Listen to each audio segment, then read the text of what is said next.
mate, Art1fact here. I'm in my little bedroom studio today.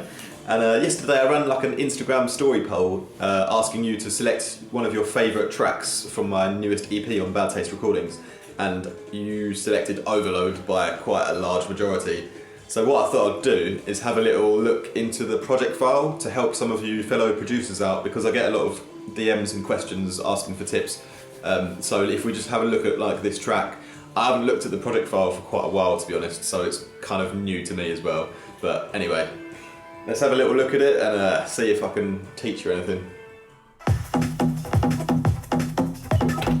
So yeah, as you can see, there's like 69 channels at this point.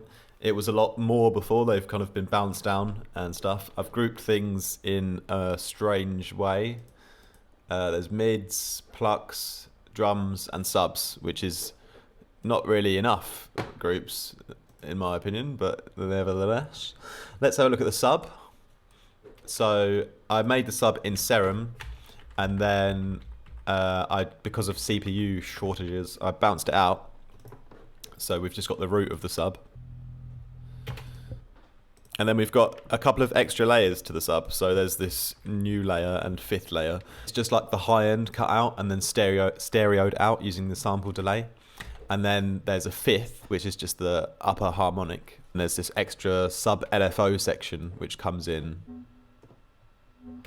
You can barely hear it. It comes in the second section just to add a little bit more groove. These are all going into the sub channel, which then has been processed together with a Zebrify, which is just like doing some EQing, basically. I don't really know why I use that.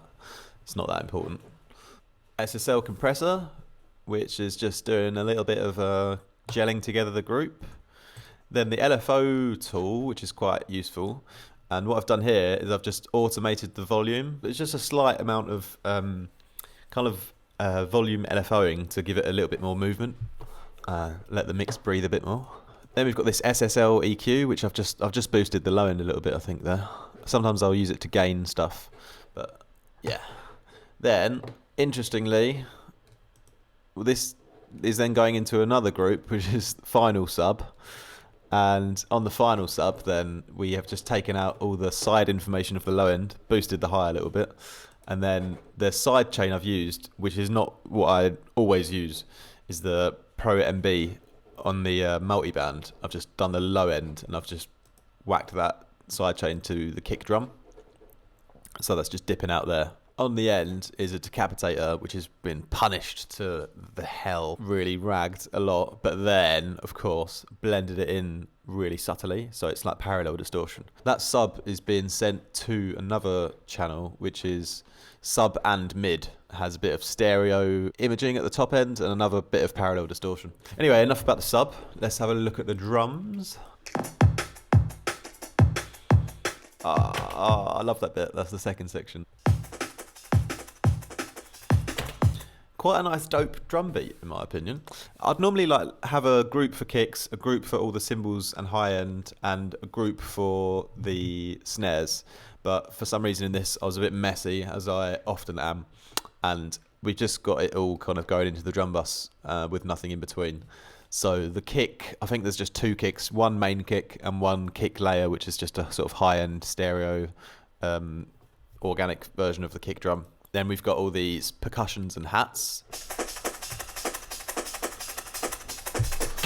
So it's just like a couple of rides, a couple of shakers, and a little break, all kind of high pass. But what's important with the drums is they are processed in such a way where we've got everything going into the normal drum bus, which has got a decapitator on, because I just love that. And then it's going to the final drum bus, and there's also a send, which is the reverb send, which is then also going into the final drum bus afterwards. 21. So this is the final drums, which then goes into the stereo output finally.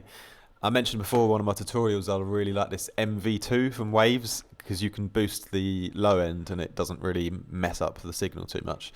So that's quite cool.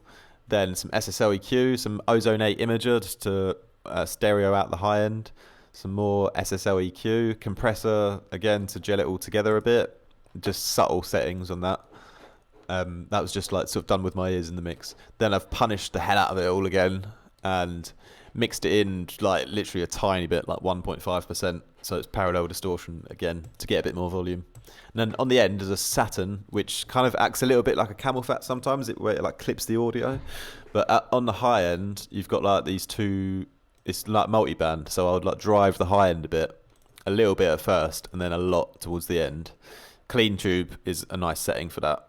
And then in the mix, just blended it in, so it isn't sort of going too crazy. It's just a little bit of kind of parallel distortion, saturation again.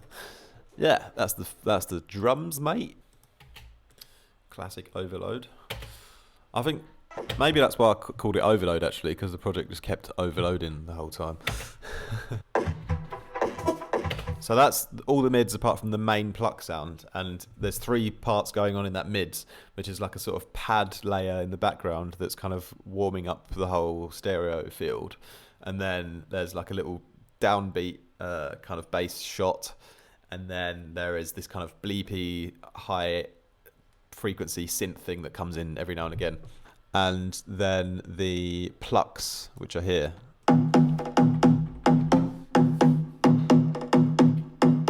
So they're the main kind of driving force of the tune. And I can't remember what I made them in. I think it was Serum or Zebra or something like that. But anyway, there's sort of 4 main versions of them. There's the main one, and then there's these 2 extra ones which just have a sample delay on.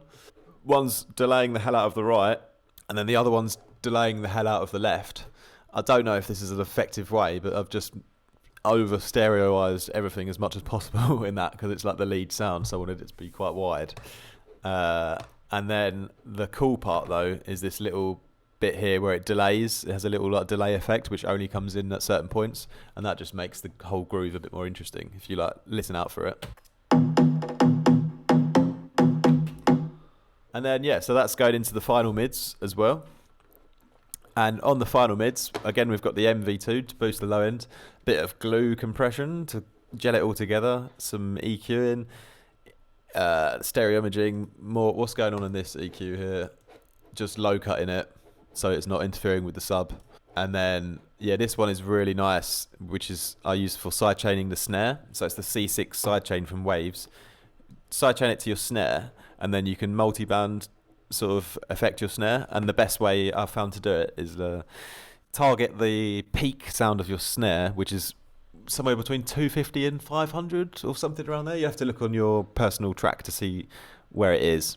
And then that one I've taken down quite a lot to really clear some room for that. But then there's these parts on the high end as well where I've just taken it down a little bit as well, just to let the high end of the snare come out a bit more in comparison to the mids. After that, a bit more rough and rugged distortion blended in nicely. Then this one I don't often use, the BX Saturator from Brainworks Plugin Alliance. The cool thing about it is the mono maker makes everything under that into mono, and it keeps it quite powerful still, because a lot of different mono makers work differently, and this one seems to do quite a good job. And then I've just boosted the highs a little bit with the saturation plugin. Then on the end is another Saturn, and again just saturating the highs a bit more and mixing it in so it's not too overbearing. Yeah, that's pretty much it. And then all of that, like the final mids and the drums and everything and the sub, all going into the stereo, which literally has nothing on other than an ozone maximizer, which is doing something really naughty, which you shouldn't really do.